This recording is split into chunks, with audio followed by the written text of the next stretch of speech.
Good evening, everyone. Oh, they're a good group, Chris. My name is Ann Dubner, and it's a pleasure to be here. And I'm hoping tonight we can get a little bit of food for thought going on.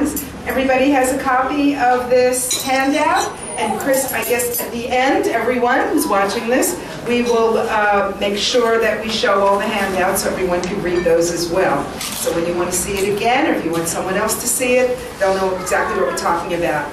Today, as you see on the front of this, it says, How to Survive the Supermarket. And when Chris asked me, what topic can we talk about first? I thought, this is the best one. This is the most fun one. Because I have a lot of food labels, and I brought in what I call the good, the bad, and the ugly. And it's kind of fun to talk about the good, but it's more fun to talk about the bad and the ugly. Because you know, when you go to the supermarket, you are a walking psychological experiment when you walk in there. You don't realize it, but instantly, the music that's playing. You know, that music, there are millions of dollars of research going on to find out exactly what music they should play to get you to stay in that store. And do you ever notice the Crandalls, the Krogers, all the new stores, the wooden floors that they put down? You know, they want it to feel like home. They want you to stay there as long as you possibly can. All of the messages that you get, and I've given you two. There is a handout, I believe it's the third page of this, and it talks about how colors are used. As I said, you are a walking psychological experiment. They will do everything in their power to get you to buy the foods they want you to buy.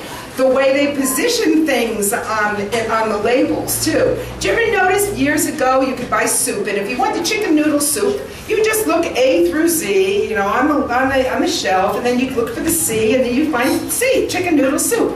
Not anymore. Chicken noodle soup is down on the bottom somewhere or up on the top because they want you to look through all of the soups before you can find the one that you want. And that's the psychology that's used. So it's really fascinating and kind of gets me angry sometimes. What are you doing, Chris? I'm sorry. That was just Chris. And it just gets me angry sometimes because I think, what are they doing to us? What are they trying to convince us? But take a look at this. It's called Supermarket Tricks of the Trade.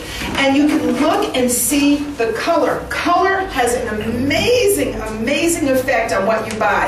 And it takes about 1/30th of a second for you to decide.